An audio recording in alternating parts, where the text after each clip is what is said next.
عديان وداني جيرين وعدنا جيسي ليه دالان وعوق الحرية لغا جيرين وحيلا دا انت واسع لو دلو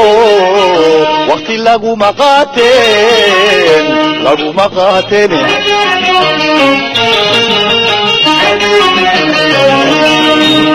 عن نواري معيه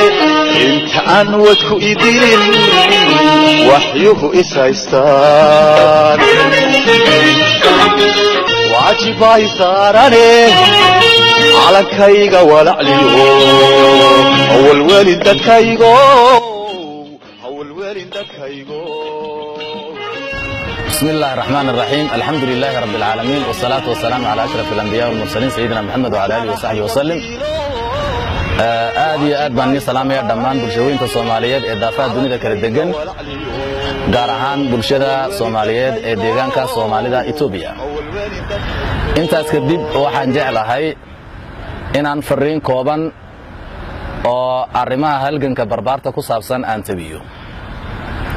waxay isweydiin loo dad badan isweydiinayaan hadafka barbaartan ee uu kacday muxuu yahay barbaartu maxay doonaysaa maxaa kiciye maxay ka kaceen sidee bay rabaan inay waxay ka kaceen iyo hadafka ay waxay ka kaceen hadafka ay inay ku gaadhaan rabaan muxuu yahay waa su'aalo aad u fara badan laakiin qaar kamida ayaan jeclahay inaan ka jawaabo marka koobaad waxaa jira ummadu marka ay rabto isbedel ummadu isbedelka waxay u maraan laba dariiq baa loo maraa labada dariiq afka qalaad mid waxa lagu yiraahdaa revolution midna waxa lagu yiraahdaa reform af arabigana waxa lagu kala yiraahdaa athawra iyo al-islaax revolutionku waxa weeyaan waa kacdoon waa dariiq isbedel lagu sameeyo dariiqa kale labaadna waxa weeyaan waa reform oo ah dibu habayn dibu nidaamin dibu qaabayn reformiga ama islaaxa waxa la yiraahdaa systemkii jiray isagoona la dumin oo sidiisii systemku saga yahay laakiin cid systemka ku dhex jirtay inta uu damiirkeedu kiciyo dhibta jirtana dareenta iyadoo ku dhex jirta gudaha ka bedesha systemkii oo bedesha waxyaabihii laga cabanayay cadaalad darrada dulmiga jiray horumar la'aanta dastuurkaana lagu dhaqmaynin kala dambeyn maartay muxuu dastuurkuna loo hoggaansameyn waxyaabaha oo dhan hoos iyadoonan dhiigdaadan dhibna ayna dhicin waxa la waa afgambi waxa la yiraahdaa cad baa la yiraahdaa oo systemkii lagu sameeyay kaasi waxa weeyaan waa reform weeyaan waa wada la maro laakiin nin maamulka ku dhex jira ayaa taa sameyn kara tan labaad waxa weeyaan waa revolutionka kacdoonku isaguna wuxuu leeyahay laba dariiq in ay qolo ay socotay markay dulmigii iyo rafaadkii iyo dhibtii ka badato intay cadhoodaan ay duurka iyo jaakaha galaan oo qoriga qaataan ee ragga naga dhiciya kadib maartay muxuu halka weerar ka soo qaday soo jabhadeeyaan ay wadanka ay xoog ku qabsadaan dawladii ida afgambiyaan sida halgankii ay sameysay TPLF 27 sano ka hor oo wadan iyo ummadii xoog lagu qabsado isbedelka la rabana xoog lagu liqsiiyo taasna waa revolution nooc kamida oo dhaca revolutionka laakiin casriga ee zamankan jiray waxa weeyaan waa mid nabadaysan bulshada iyadoo qori qaadan hub qaadan aanan la dagaalamin in ay dadku wixii ay ka dhiidiyeen inta ay qorshe dhigtaan waan diidnay yiraahdeen ay ka kacaan taa haddaba sidee lagu gaari karaa kow waxa lagu gaari karaa walaalayaal in ka horta laga xoroobo waxa la yiraahdaa cabsida dayrka cabsida in la dumiyo ninka dictatorka wuxuu dhistaa dayr weyn oo cabsi ah oo dadka cabsi badan la geliyay ilaa labada qof ee walaalihii ay kala baqaan kan baa sirdoon ah kan baa dawladu shaqeeya kan baa masaalix ku xidhan tahay la yiraahdo hadii aad danahaaga ka fikiroodo qofku haduu danihiisa eegan waayo hadii toole mise uu dawladdu ku daba fayli waayo oo burburaya la yiraahdo haddaba guusha koobaad waxa weeyaan inaan horta dayrkii cabsida ay bulshadeenu maanta jabisay oo ay maanta u badheerayso inay ra'yigayga si xor u sameysay waa guusha koobaad in gaadhnay waa ilaahay baa mahad leh arintaas haddaba maxaan ka kacnay weeyaan dulmi baa jira cadaalad darra jirta waxa jira waxyaabo badan oo dadkeenu tabanayaan annagu haddaan markaa xubnihii barbaarta nahay iyo aqoon-yahankii barbaarta la shaqaynayey waxaa tale markii la rogrogay laysla gartay oo lagu soo ururiyey afkaartii barbaartu ay rabtay inay ummaddeeda u tabiso 3 shay xorriyad waxaan rabnaa inaan dadkayga xorriyad gaadhsiino waxaan rabnaa cadaalad inaan gaadhsiino waxaan rabnaa xorriyad waxaan rabnaa cadaalad waxaan rabnaa horumar saddexdaa baan rabnaa isbeddelka waxaa kow ka ah in xorriyad horta qofka bini aadamka helo qofka bini aadamku markuu xor noqdo aw si xor u fikiro oo ra'yigiisa si xor u dhiibanayo oo ummaddiisa fikirka uu qabo inuu ku bedelo oo si xor u sheegan karo markaas ayaa wax qabadka iyo habcurinta iyo abwaannimada iyo aftahanimadu ay soo baxdaa talana la isku geystaa wixii waddanka isbeddel laga samayn lahaana la qabtaa xorriyaddu markaa waa lagama maarmaan bini aadanka noloshiisa sidoo bini aadamku hawada ugu baahan yahay ee cunnada ugu baahan yahay ayuu xorriyad ugu baahan yahay karaamada bini aadamka ee rabbi tabaaraka wa tacaala wuxuu walaqad karramnaa bani aadam karaamada waxaa kow waxyaabaha ku xaqiiqoobaysa waxa ah inuu qofku yahay shakhsigu inuu yahay xor inuunan cabsi dareemaynin uu fikirkiisu xor yahay uu rabitaankiisu xor yahay uu mas'uulkiisa maaragtay muxuu cidba uunan ka baqin waxba ku dabagalaya uu si xor u nool yahay taas weeyaan ta koobaad arrintaasi markaa diinteennuna waxay ka gashay halgan arag bay ka gashay rasuulka sallallahu alayhi wasallam wuxuu dawladdii u dejiyey xorriyad buu ku saleeyey bay ahayd waxaan garanaynaa cumar bin khadaab kelmaddii cajiibkay u lahaa markii cumar bin caas wiilkiisu ninka qibdiga ah uu garaacay isaga uga cawday maaragtay waxba u qaban waayey waa kii ninkii qibdiga ahaa ilaa iyo madiina yimiday isagoo garanaya inuu jiro boqor caadila inuu jiro amiir caadila oonan agtiisa lagu dulmin marka dhibtii u sheegtay markuu dhibtii u sheegtay sidii inankiisa loo dharbaaxay loo dilmay u yeedhay yidhi cumar bin caas loo yeedho intuu u yeedhay maaragtay muxuu ahaa halkii uu gaga jaray kadib kelmaddii cajiibka ahayd yidhi mata stacbadtum annaas waqad waladathum ummahaatuhum axraara war goormaa dadka addoonsanteen hooyooyinkooba iyagoo xor ah ayay dhaleen u lahaa marka xorriyaddu taas bay muhiim u tahay dawladaha qaarkood baa waxaa dhacda in ay horumarka ugu tilmaamaan in derbiye la dhiso oo bandarada la dhiso oo jidad la sameeyo horta qofka bini aadamka la sameeyo in qof shakhsiyo xor ah in la sameeyo ayaa ka horeysa horta in la sameeyo laami la sameeyo oo la sameeyo tusaalaan horumarkan shiinaha ka jira waa horumar laakiin waxa la dhisaya waa dhagaxi laakiin qofkii lama dhisin qofkina aqoon lagu shubo baalagaari uu qofku noqdo amar dawladeed inuu hoggaansan laakiin aan fikir xor lahayn taasi horumarkii dhamayska tirnaama ah horumarku wuxuu dhamaystirmaya horta kooyin xorriyad la helo waa taw labo xorriyadda marka ummadda xor noqotay fikirkeega iyo waxbarashadeeda iyo shaqadeeda iyo nolosheeda oo dhan xor u noqoto waxaan rabnaa marka labaad in la gaaro cadaalad nidaamkaan dhisaynaa waa inuu noqdaa nidaam cadaaladeed cadaalad ku samaysan oon eex lahayn oon kala sarrayn lahayn oo dadku siman yihiin oo qof kastiba xaqiisii uu mudan yahay ka dadaalaya xaqiisa helayo ka dhulka isdhigaaya isagoo aanan dadaalin halkiisa taagan yahay ka liita maaragtay wixii uu mudnaa uu dawladda ku mudnaa uu helayo bulshadu aynan kala sarrayn lahayn cid kastiba xaqigii la siiyo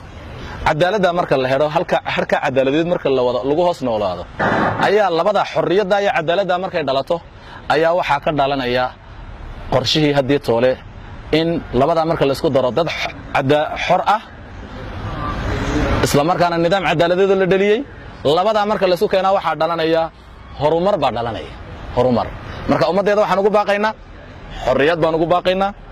cadaalad baan ugu baaqaynaa horumar ayaan ugu baaqaynaa waana astaanta cusub ee ay barbaartu leedahay taas waa sida qodobkaasi weeyaan qodobka labaad ee aan jeclahay inaan wax yar ka tilmaamaa wuxuu yahay mudaharaadkii maalintii dhaweeyay axadii dhacay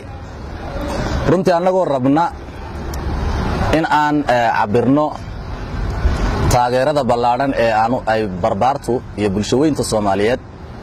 ay u hayso isbeddelka weyn ee Itoobiya ka dhacay ee uu horseedka u yahay ra'iisul wasaaraha isbeddel doonka ah Dr. Abiy Ahmed Ali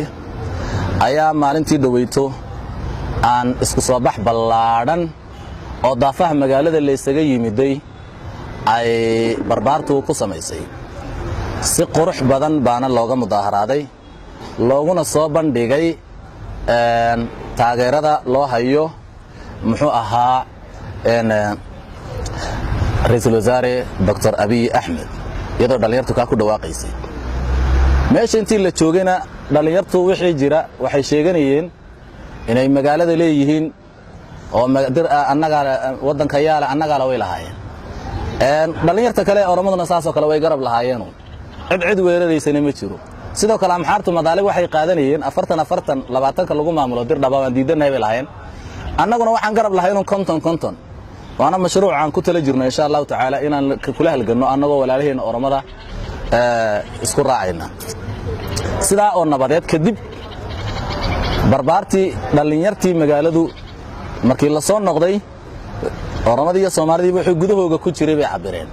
oo ayna dulmiga diidan yihiin oo isbedel doonayaan oo dulmigaasina uu madax u yahay madaxweynaha kililka Soomaalida Cabdi Ilay laakiin waxa jiray heed qorshe la sameeyay baa jira qorshaha la sameeyay baa wuxuu ahaa in la fashiliyo mudaharaadka qorshaha la sameeyay markaa wuxuu ahaa waxa la rabay in Oromo iyo Soomaali la iska hor keeno shaadad la soo xidho magaalada qas la geliyo kadibna la yiraahdo waxaan barbaarta ka dambeysay isku dirkana waxa ka dambeeyay Dr. Abiy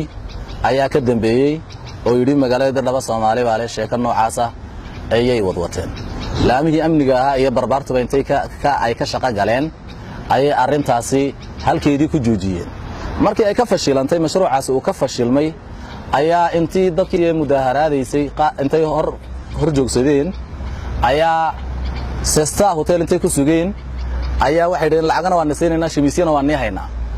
intay yiraahdeen ayay soo kaxeeyeen qaar kamid ah iyo kuwa ay gaariyo intay ku soo urursadeen gaariyo intay kaga soo urursadeen Shineele iyo baadiye ay kaga soo urursadeen ayaa waxay yiraahdeen lacag baan siinayna kaalaya hotelka Yigazu Hotel ayaa isugu keeneen kadib shamiisyadii heego ayay u xireen sahuuro saan u naqaano markii loo xiray ay dadkii badnaayee soo noqonayay bay hor galeen way dhaqdhawaaqeen nasiib darrana iyagoo caadaysan baa nidaamkii Dirdhaba ragii hogaaminayay ay hebel ha dhaco haday dhalinyartu lahayn Cabdi Ilay down haday lahaayeen iyaguna waxay yiraahdeen aqli xumadooda Aadan down iyo Ibrahim down ayay u bedeleen oo nin daad qaaday xumbo cuskay ayay noqotay waxay sidoo sameeyeen mashruuc lacageed oo weyn soo qaateen oo xisaab xidhinay sameeyaan bay rabeen xisaab xidhkii markii martay lala xiriiray waxa la yiri waxaas nagama xidhmay magaaladii way wada kacday kadib baa martay fashilkoogii labaad ay sameeyeen ayaa waxa dhacday in video soo galaan ay ku caayaan beesha ay odayada ku caayaan salaadiinta ku caayaan ay ku caayaan dhalinyarta ku caayaan waxaas oo dhanba ay ku caayaan annagu waxaan leenahay marka horena waan u sheegnay ay dhaqanka iyaga ma aha hidiyo dhaqan uma lihin waxaana la rabaa marka nala caayayo in nalaga majara habaabiyo hadafka aan leenahay on annagu kuwa yar aan ku mashquulna baa la rabaa inaan ku mashquulno ayay doonayaan annagu laakiin waan fahansanahay waxay rabaan qorshayaal badan bay dhigteen inay annaga isku keendiraan annagii Oromo la isku diro iyo gurgure la isku diro dhalinyarta barbaarta dhexdeeda khilaaf la geliyo heegiyo barbaar bay haysata la yiraahdo Oromiyo Soomaali bay haysata la yiraahdo Dirdhaba la qaadanaya inta la yiraahdo annaga mashruuci ahaa inaan isbedel ka aan rabno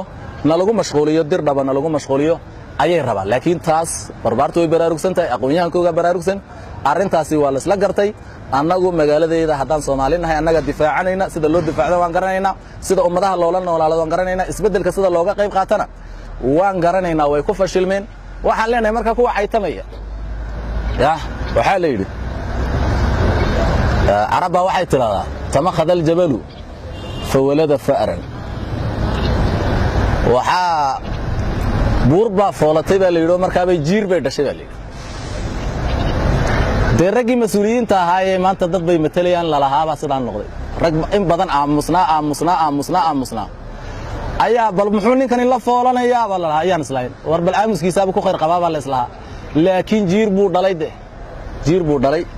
tolkii uu ka dhintay kadib waxa dhacay intaasoo jeer bay odayada beeshu ay lahaayeen iyagoo ku soo cabanaya ogaaska ku soo cabanaya ay lahaayeen barbaarta hanala fariisiyo wada hadal baan diyaar u nahay waxay rabaan aan dhageysanaynaa noo keenaday odayadii ogaaskay wareeyay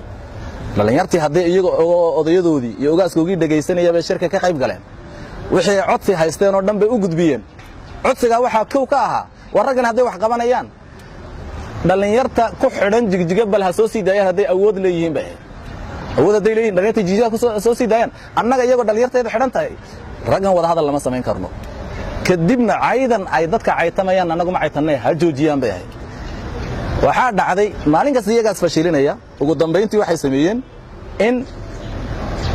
baaqii 12kii jilib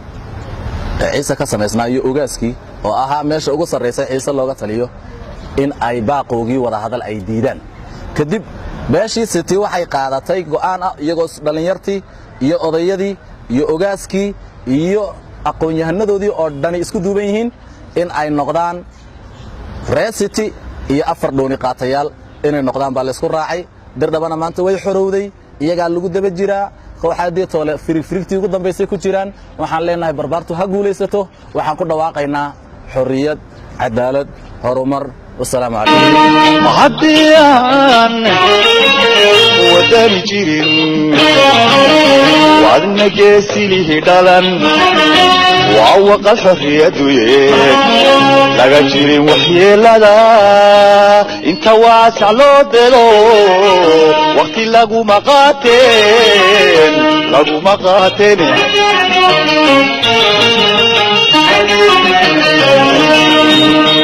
النواري مايه انت انوتكو ايدين وحيوه اسايستان واجباي ساراني على كايغا ولعليو اول والد كايغو